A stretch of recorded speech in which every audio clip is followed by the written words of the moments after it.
We welcome all of you here and also all of you online for the funeral service of Jonathan V. Higgins.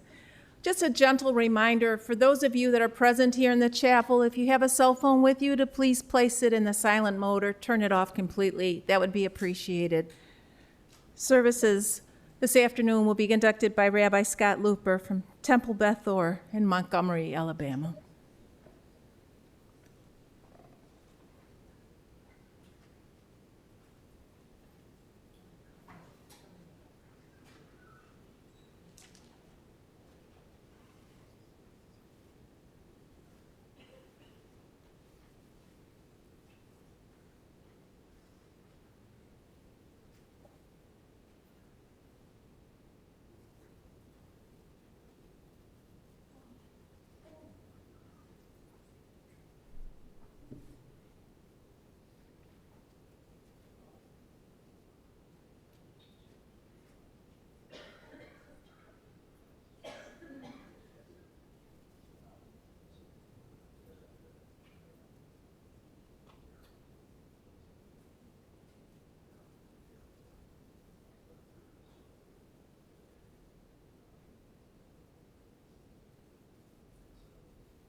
Today, we come together in profound sadness, to mourn and to comfort, to share in a common grief.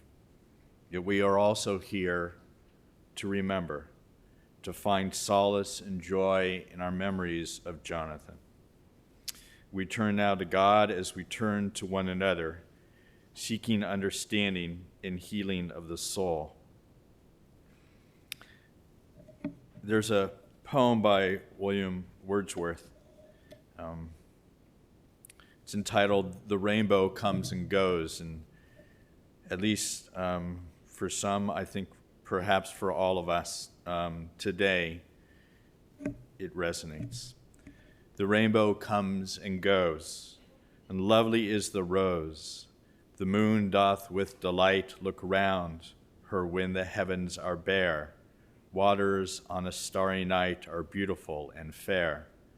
The sunshine is a glorious birth, but yet I know wherever I go that there is passed away a glory from the earth.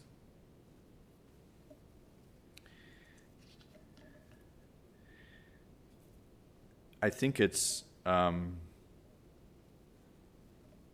hard, almost unfathomable for us to contemplate that Jonathan is no longer alive. He had a tremendous life force, and he just didn't survive. He just wasn't alone in his world. He embraced, and I think that we were all fortunate to feel that embrace. And it wasn't a normal embrace. And sometimes it was tinged with humor. There was points of seriousness. There was points of Jonathan being his ribald self. and there were points of just good friendship. The psalmist, in his sorrow, wrote, Esai enai el harim meyan yavo ezri. I lift my eyes into the heavens in search of the one who is my comfort. Judaism teaches in the psalm that our comfort comes from Adonai, maker of heaven and earth. God, the psalmists believe, will not let our feet give way, nor will our protector slumber. See, the protector of Israel neither slumbers nor sleeps. God is our guardian, God is our protection at our right hand. The sun will not strike us by day, nor the moon by night. God will guard us from all harm. God will guard our souls, our going and our coming, now and forever. Learning from the trees. If we could, like the trees, practice dying, do it every year just as something we do, like going on a vacation or celebrating a birthday, it would become as easy a part of us as our hair or clothing.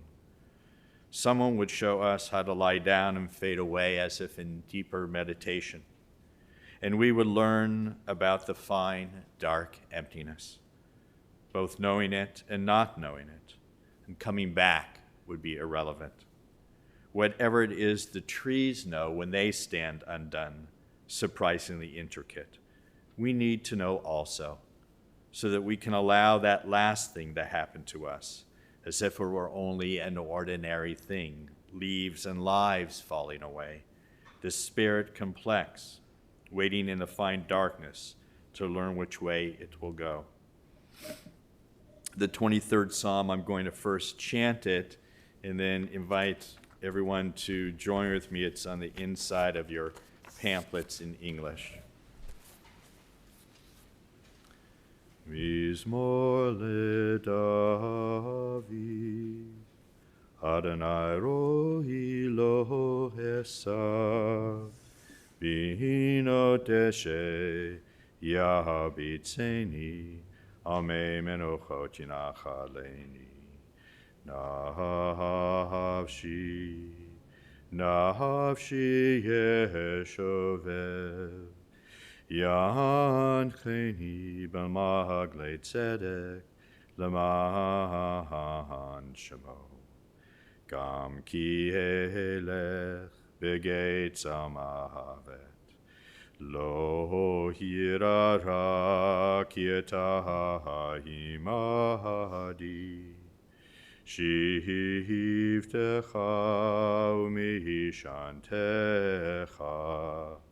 Shivtecha u'mishantecha, heminachamuni, taroch lefanai shulchan, taroch lefanai shulchan, taroch lefanai shulchan, neged zorai, Deshanta b'shemen roshi, Deshanta b'shemen roshi, Deshanta b'shemen roshi, Kosi revayai, Haktov v'chesed,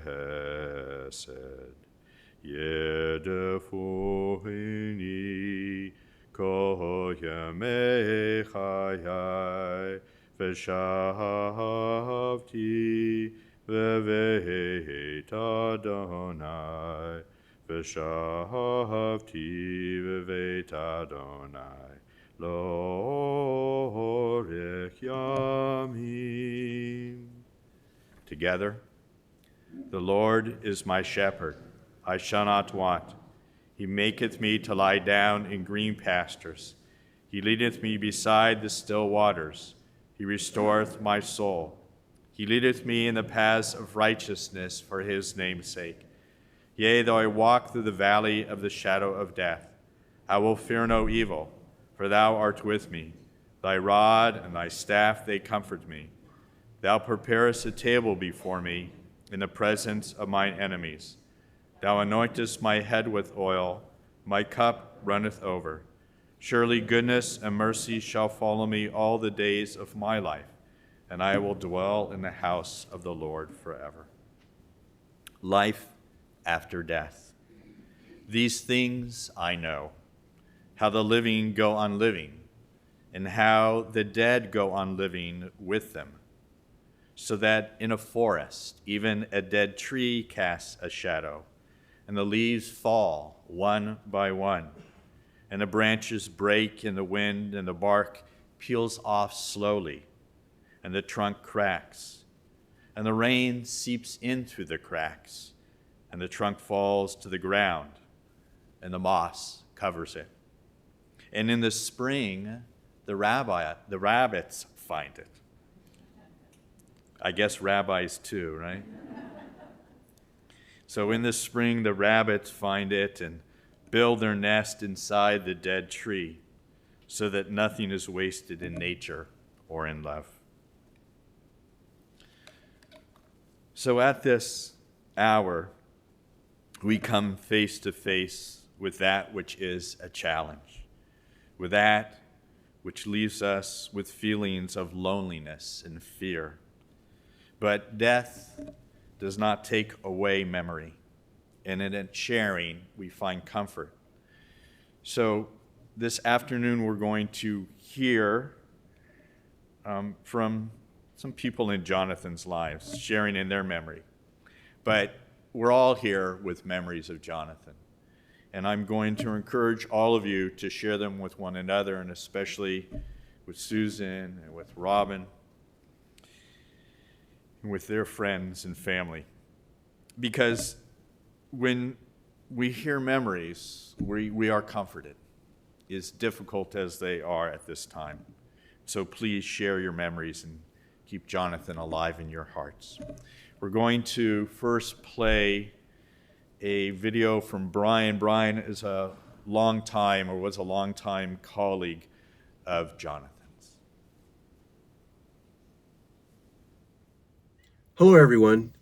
Martha and I would have loved to have been with each of you today to celebrate the extraordinary life of Jonathan Higgins, but the COVID virus had other plans for us. We're with you in heart and spirit. Many of us are still in shock to think that Hig is gone.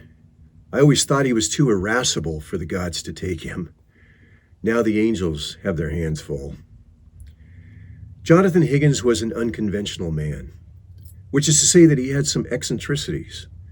And it was precisely those eccentricities that endeared each of us to him. Jonathan was not built for the faint of heart. He was off the wall, brutally honest, vulgar, bombastic. There are lots of folks that didn't get the Hig, as Jonathan and I like to say. He loved to tell the story that I saved him from being fired from the Nature Conservancy on multiple occasions. They just didn't get the Hig. But those of us who could see past the bluster saw instead a deeply thoughtful and loving man, a man with whom friendship became an unconditional relationship, a trusted companion who stuck with you, come hell what may. He was a brilliant scientist, one that you could always count on to tell you the plain truth about the world. His sweet and patient mentoring of our younger staff was key to growing our capacity to change the world of freshwater science and conservation. His knowledge and his truthfulness were essential in building a conservation program for the Nature Conservancy that became respected around the world. One of Hig's most spectacular eccentricities was the fact that he was not just a brilliant evolutionary ecologist, but that he was absolutely magnificent on the piano. I once asked him if he'd be willing to learn how to play my favorite Joni Mitchell song. He ended up playing it so beautifully that I could not hold back the tears every time he played it. And now I'm left wondering why it was him who decided to skate away on that river. Be kind to those angels, Higgy. I can't be there to keep you from getting kicked out this time.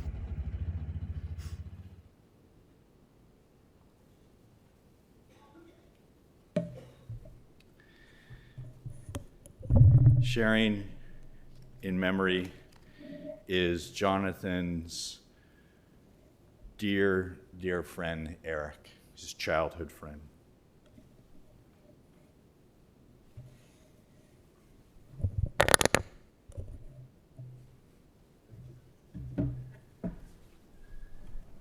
Hello, everybody.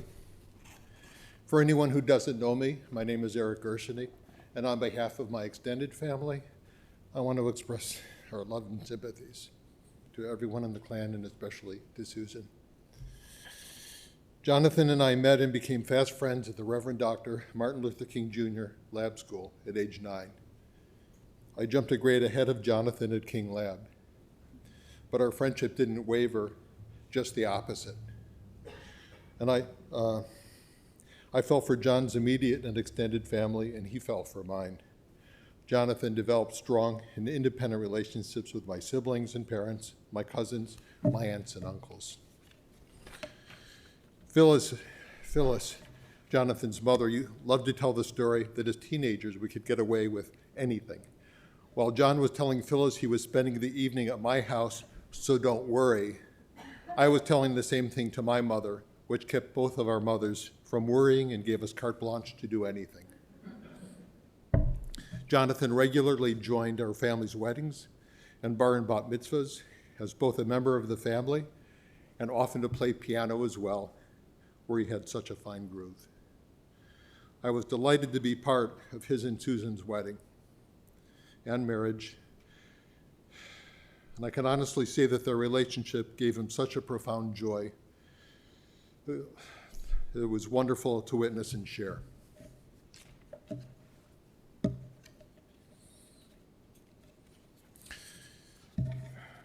Over the last year, as Jonathan was battling his medical demons, my wife Karen was doing the same. Jonathan and Susan's caring for Karen, me, and our son Ben, their support and optimism, even as John's own situation became more bleak, played a large role in keeping us focused on the positive, and for that we cannot thank them enough. I want to share a recent story. 2 weeks ago, John and I spent Saturday afternoon at his house watching the British Open golf tournament. And over after a player would make a great shot, Jonathan would be dumbstruck. Next page. John himself was the best golfer most of us knew, but was at the same time irascible toward his own foursome shortcomings on the course and relentlessly cussy when his own shots fell short of perfection. I was often his target. Recently, John told me that one of his biggest regrets in life was his inability to turn me into a good golfer. My game frustrated Jonathan the golf pro to the max.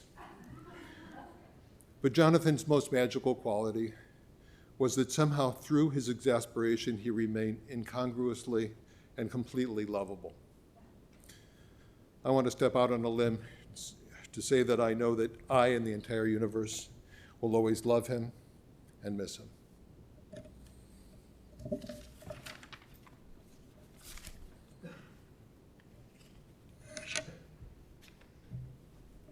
Going to ask Robin to come forward, Jonathan's sister.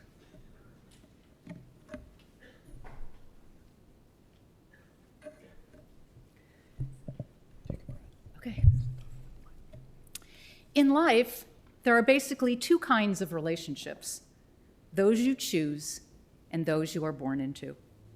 Jonathan chose well, as evidenced by your presence here, online, and in recent weeks. You are doctors, lawyers, scientists, and teachers.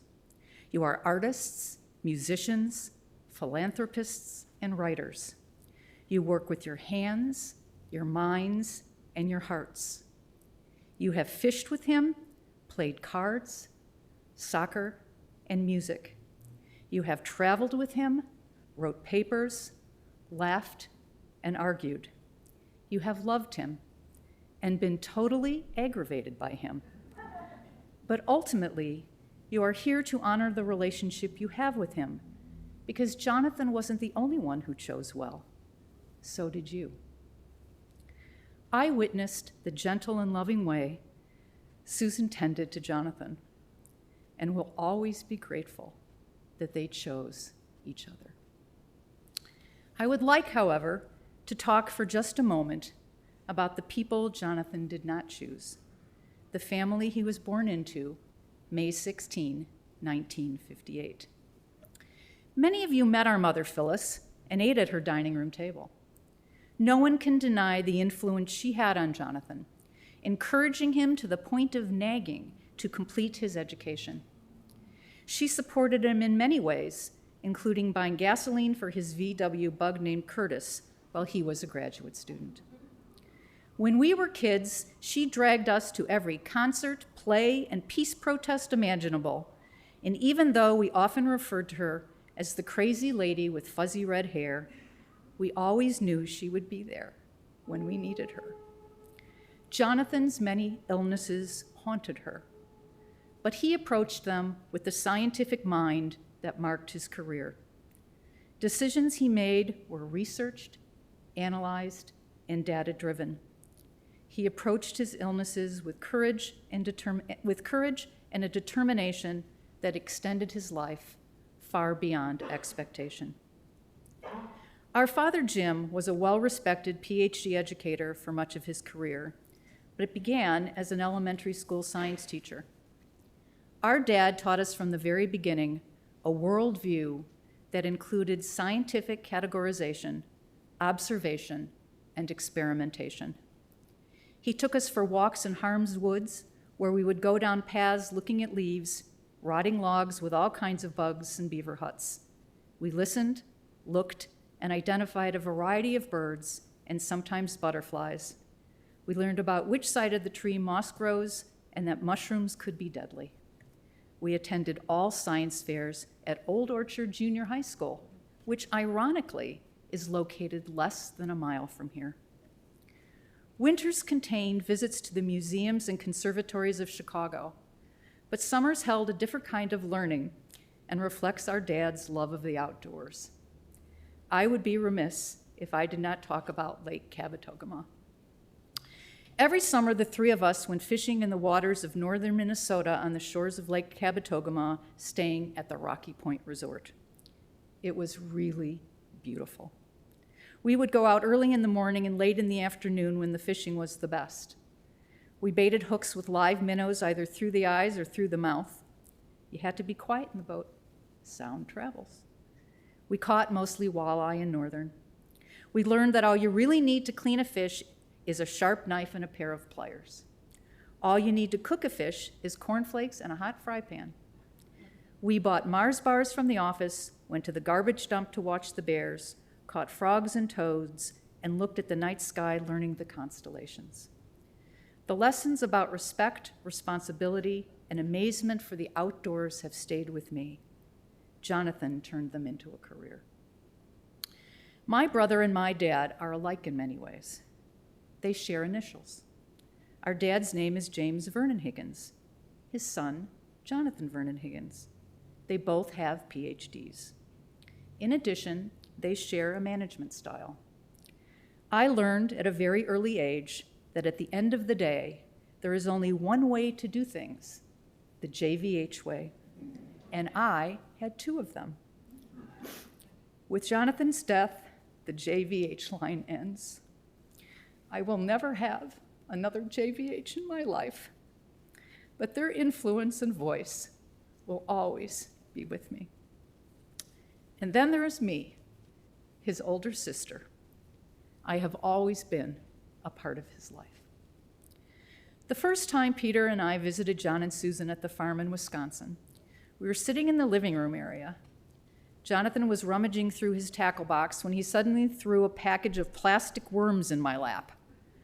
"We're going fishing, Rob," he declared. "Really?" I said. "And how early do I have to get up for this adventure?" And there we were at 5:30 a.m. in the dark, typing away on the Wisconsin DNR website, securing me a one-day fishing license. And before I knew it, we were in the canoe. And there we were. Amidst the birds, the wind, the rustle of the weeds, the bugs, the fish, the smells, the warmth of the sun, on the water. I caught the first fish, and he caught the most, and after a couple of hours, he said it was time to go. Recently, John and I had a conversation about the fact that different religious traditions have different ideas about what happens after you die. I'm not going to choose, he told me. I don't want to be disappointed. As a scientist, however, Jonathan understood that the body contains energy and that the energy has to go somewhere. He just didn't know where. I like to believe that on July 24th, 2022, somewhere in the universe, there was an explosion of sound, and the music was glorious.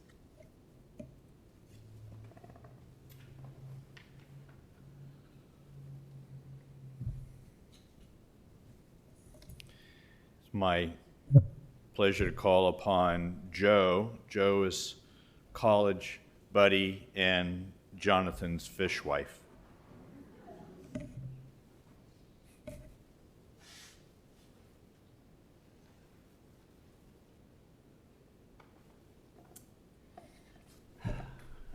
I see my reputation precedes me here.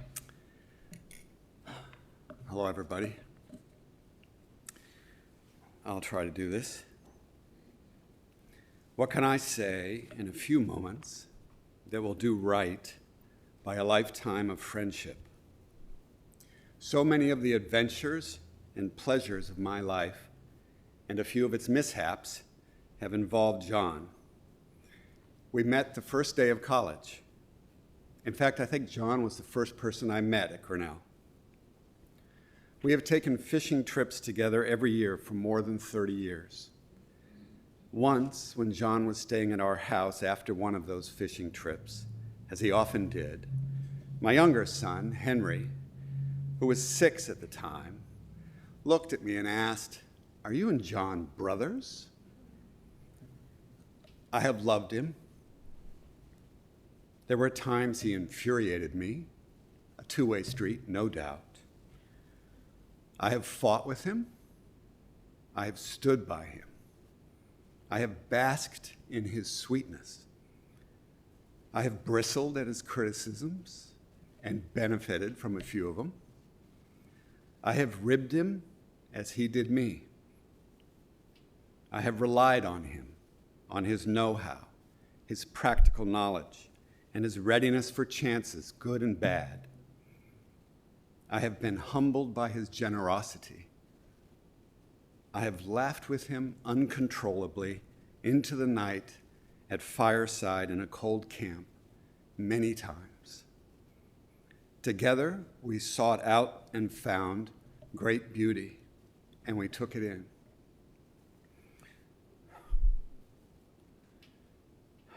I have felt an openness in the days of my camaraderie with John that I think I may never feel again. I have treasured him, his old self. In these last many months, in my visits and in our frequent calls, what I have felt most was a growing admiration. I think I took John's grit for granted. I was used to it, I suppose. But it wasn't his toughness alone that woke this admiration. It was his possession of himself, his hold on himself, through his long dying, through the inevitable distance growing between him and the rest of us.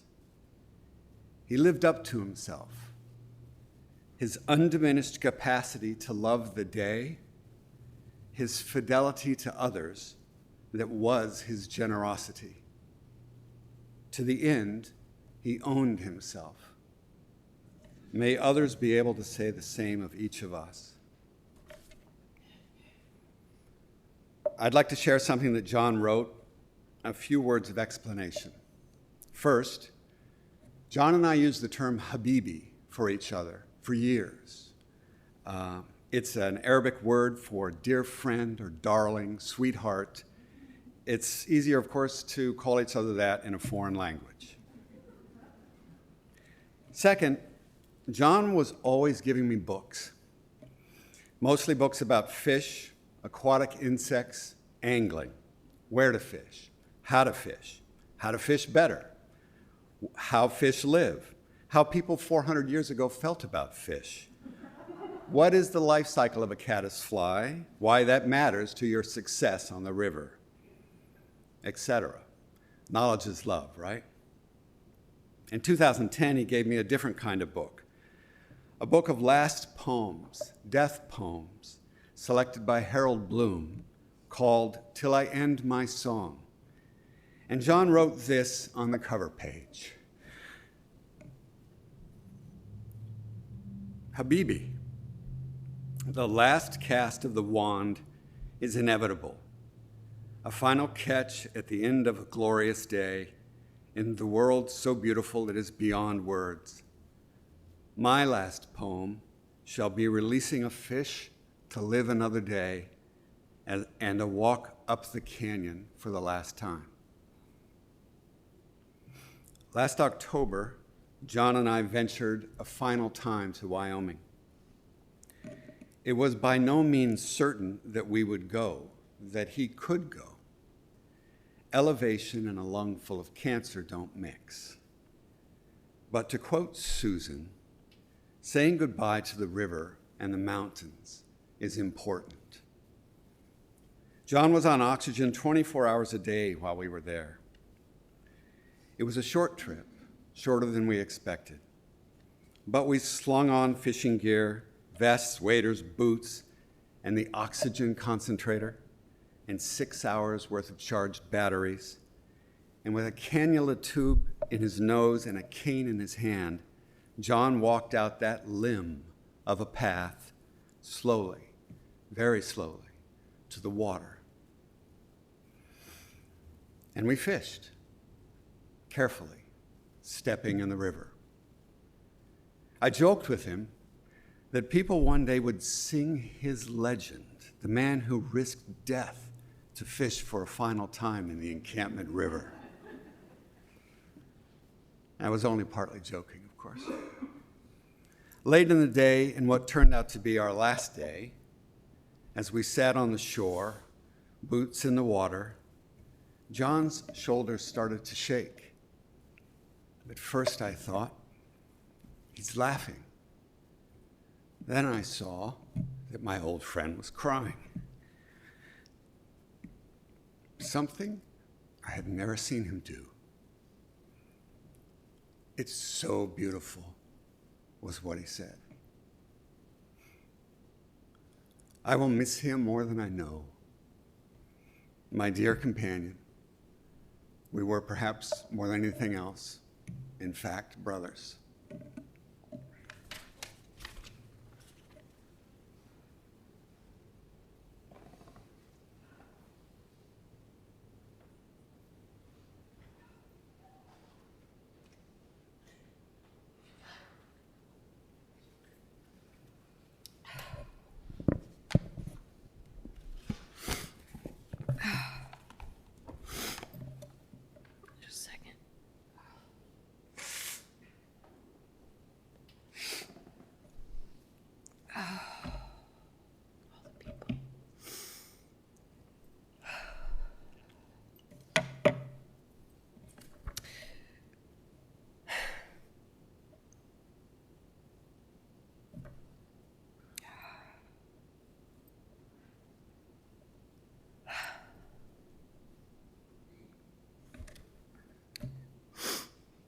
In the fall of 2011, I met a man.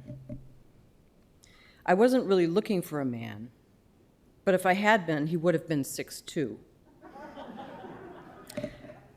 So when this one seemed to take an interest in me, I played it cool.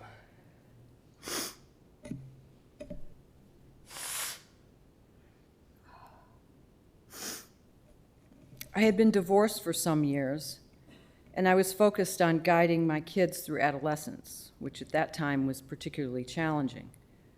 My heart was beating to a different rhythm.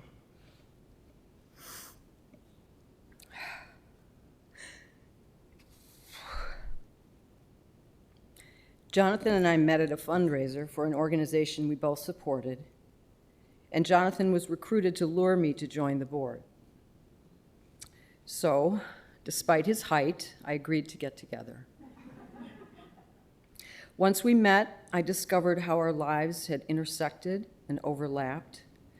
He had gone to college with a high school friend of mine. He had been in Boy Scouts with my sister's first husband. We liked the same music.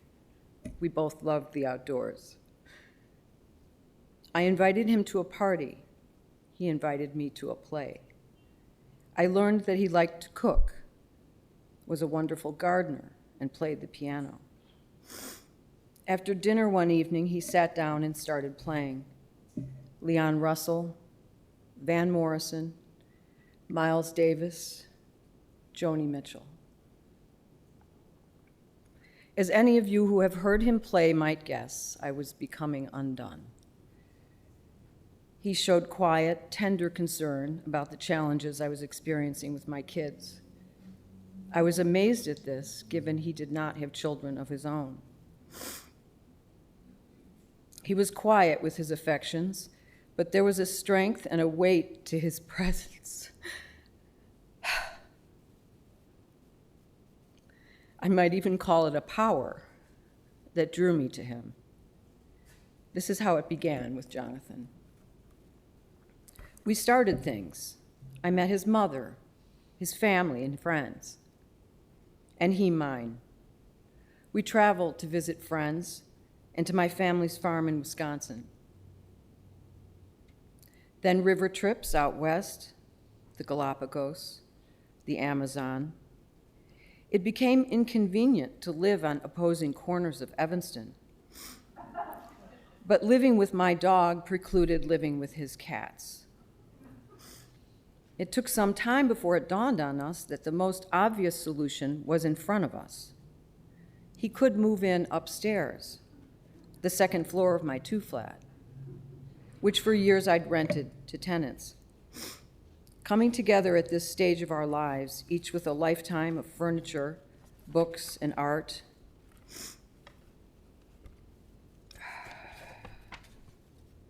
living together apart offered a wonderful way to merge our lives and each have our own space. And so we began to build a life together.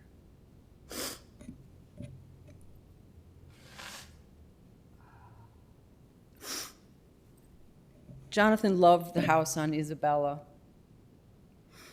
With a screened porch and a fireplace, it offered the summer sanctuary and a winter hearth and guaranteed the coziness that we nurtured and relished.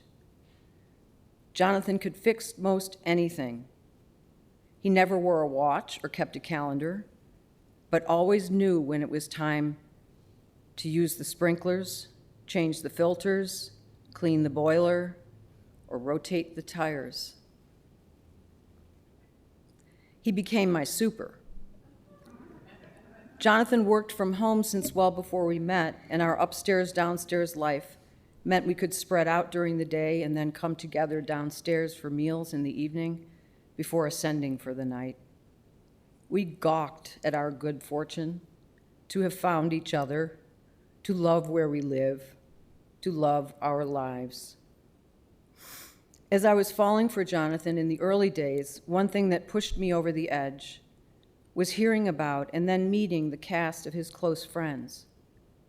What struck me was that they were such good, even devout friends, and that they represented every phase of his life, from grade school through high school in Grinnell, graduate school, and then, of course, the Nature Conservancy. Jonathan did not go unnoticed. Everywhere he went, he made friends and kept them. In many ways, Jonathan could not have been more different from his sister Robin. Though they both attended Grinnell College in the 70s, one could say that their lifestyle choices differed quite a bit once they were theirs to choose. But what they shared, honesty, integrity, love of family, loyalty, kindness, generosity, transcended everything else and bound them to each other. In recent years, Jonathan and Robin grew closer and closer as we enjoyed many visits to Des Moines to celebrate Passover and Rosh Hashanah, to the farm, and together in Evanston. Over the past year, Robin and Peter packed it up every month or so, arriving on Isabella with matzo ball soup and freshly baked goods created with Grandma Minnie's or Phyllis's recipes. Those visits uplifted and sustained Jonathan and allowed brother and sister to share memories and talk openly about what he was living and facing.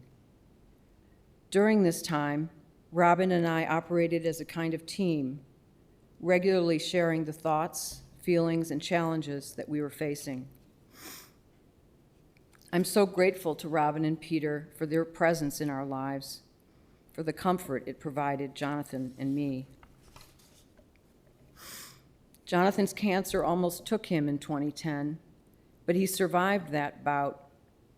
In 2014, it was found throughout his lungs, and then it grew, though very slowly, until last summer when it reached an inflection point that we knew would someday come. He was given a year, and he took it. Throughout, he persisted, bringing his scientist's mind to the task, often challenging the specialists, never veering from protocol, unwavering.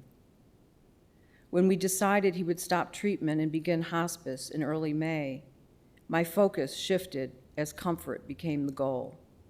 I wanted, at all costs, to help steer him to the softest landing possible.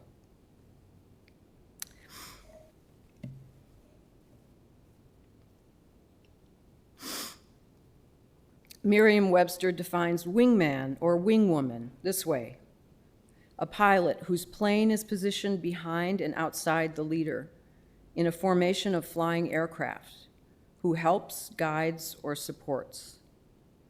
Since last Sunday morning, I have had 2 pairs of such lifesavers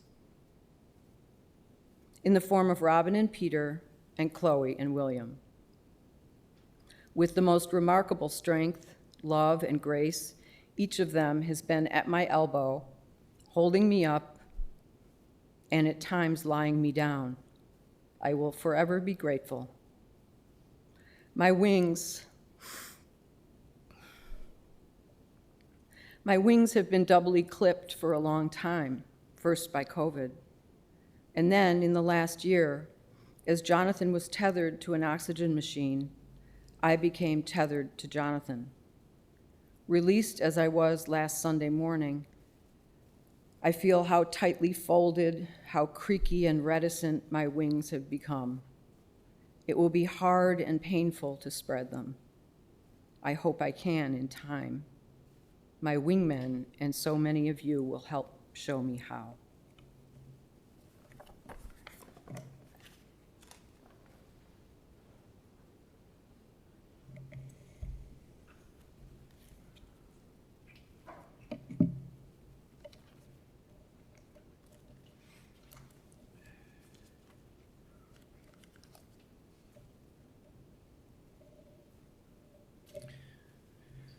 We continue now with a prayer entitled El Malei Rachamim. It's printed in English. I'm going to read the Hebrew first. El Malei Rachamim, Shochem Baromim, Hamsei Menocha Nechana Tachat Kanfei Shechina, Kedoshim Toharim, Kazar Akia Masirim, Et Nishmat Yonatan Ben Charna, Shalach Lolamo. Baal Harachamim Yasterehu, Beseter Knafav Lolamim, Bitzor Chaim et Nishmato. Adonai hu nachlato, V'yanuach b'shalom amishkavo v'nomar. Amen. O God, full of compassion, thou who dwellest on high, grant perfect rest beneath the sheltering wings of thy presence, among the holy and pure who shine as the brightness of the firmament, to the soul of Jonathan V. Higgins, PhD, who is gone into eternity. Lord of mercy, bring him under the cover of thy wings, and let his soul be bound up in the bond of eternal life, be God's possession, and may his repose be peace. Amen.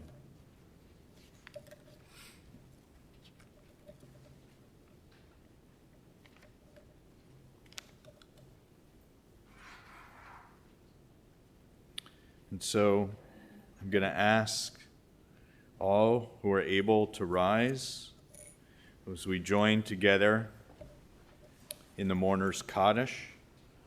Following the mourner's Kaddish, we will conclude the service. Shiva will be held at Susan and Jonathan's residence at 1300 Isabella Street in Evanston. It is at the corner of Isabella and Asbury. The mourner's Kaddish. Yikadal v'yikadash shemei Rabbi, b'alma divrach chotei v'yamlich malchutei, b'chayachon v'yomechon v'chayed l'chol beit Yisrael, ba'agala v'zman kari v'miru amen. Yehei shmei Rabbi mevarach le'alam olamei alamaya.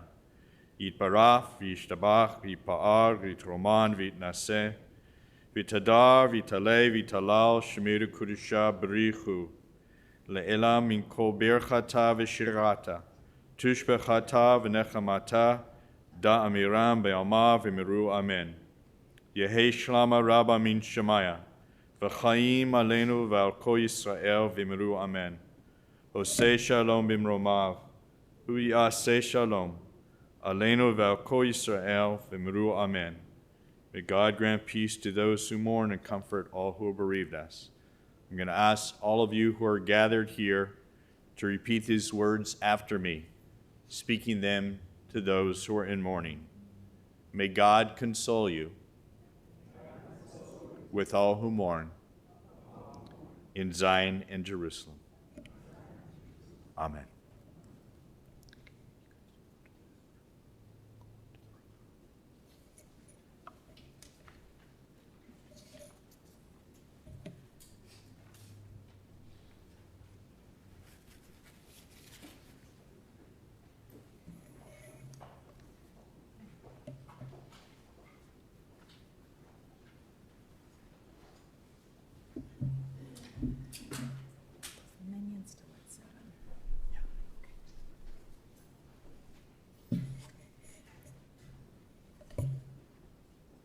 As the rabbi mentioned, the Shiva will be at the residence, 1300 Isabella Street. And please be careful when you're using your GPS. Sometimes it refers you to 1300 Isabella in Wilmette. It's Evanston, so be sure it's the Evanston address. And if you did not receive one of the folders with the address in it to the home, they are available on your way out, as well as the memorial contribution information. And for those of you viewing online, all this information is on our webpage, as well as a sign-in to the register book. Thank you.